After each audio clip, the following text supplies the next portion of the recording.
Economy পড়ে যাবে, তেলের দাম বেড়ে যাবে, প্রেশিয়াস জিনিস পাবেন না, নিত্য প্রয়োজনীয় জিনিসের দাম বেড়ে যাবে। একটা ব্যাটল অনেক কিছু নষ্ট করে ফেলবে। একটা যুদ্ধ বিশ্বের প্ল্যাটফর্ম চেঞ্জ করে ফেলতে পারে। সামনে একটা বড় ফাসাদ অপেক্ষা করছে, আল্লাহ ভালো জানেন। একটা বড় মালহামা হবে পৃথিবীতে, মহাযুদ্ধ। এই যুদ্ধে পৃথিবীর অনেক মানুষ মারা যাবে, এমনটা হাদিসের মধ্যে এসেছে। কে জানে, আল্লাহ ভালো জানেন এটা কবে হবে, কত সালে, কিভাবে হবে, আল্লাহ ভালো জানেন। এমন হতেও পারে এটাই সেই পারমাণবিক যুদ্ধের সূচনা, আল্লাহু আলাম।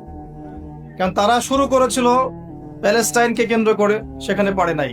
সিরিয়াকে কেন্দ্র করে চেষ্টা করেছে একটা মহাযুদ্ধ লাগানোর, পারে নাই।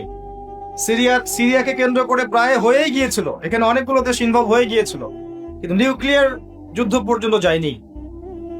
কিছু মানুষ চাচ্ছে, একটা সভ্যতা চাচ্ছে যে পৃথিবীতে একটা মহাযুদ্ধ ঘটুক, এর ফলে পৃথিবীর ম্যাক্সিমাম মানুষ যেন মারা যায়, পরাশক্তিগুলো দমন হয়ে যায়, সে নতুন করে রাইজ করবে, সেই অপেক্ষায় বসে আছে। প্রথম বিশ্বযুদ্ধের পরে একটা কান্ট্রি বিশ্বের রুলিং স্টেট হয়েছে, দ্বিতীয় বিশ্বযুদ্ধের পর আরেকটা কান্ট্রি বিশ্বের রুলিং স্টেট হয়েছে।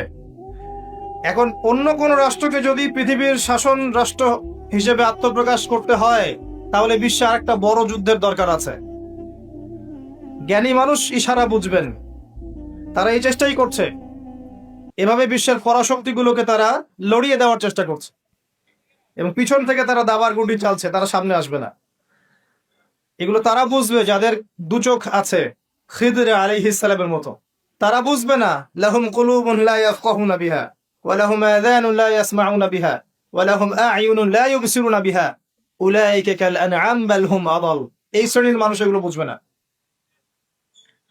তো পৃথিবীর প্রতিটা ক্ষেত্রে ফাসাদ মানুষ সৃষ্টি করেছে, আর মানুষের জন্য এই পৃথিবীর ক্ষতি অপেক্ষা করছে, পরকালীন ক্ষতি অপেক্ষা করছে। মানুষ বুঝতে পারছে না যে এর ফলে কি হতে পারে। মেডিসিন বন্ধ হয়ে যেতে পারে, পরিবেশের মধ্যে অক্সিজেনের লেভেল কমে যাবে, ফ্রেশ বাতাস পাবে না মানুষ, ফ্রেশ খাবার পাবে না, ইকোনমি পড়ে যাবে, তেলের দাম বেড়ে যাবে, প্রেশিয়াস জিনিস পাবেন না, নিত্য প্রয়োজনীয় জিনিসের দাম বেড়ে যাবে। একটা ব্যাটল অনেক কিছু নষ্ট করে ফেলে। একটা যুদ্ধ বিশ্বের প্ল্যাটফর্ম চেঞ্জ করে ফেলতে পারে। আর যদি সেটা কোনো নিউক্লিয়ার যুদ্ধ হয়, তাহলে তো কথাই নাই, যেখানে বোম একটা পড়বে, শেষ, ম্যাসাকার। আর এখনকার নিউক্লিয়ার ওয়েপেন্স গুলো ওই জাপানের হিরোশিমা নাগাসাকির মতো নয়, এখনকার গুলো আরো অনেক শক্তিশালী।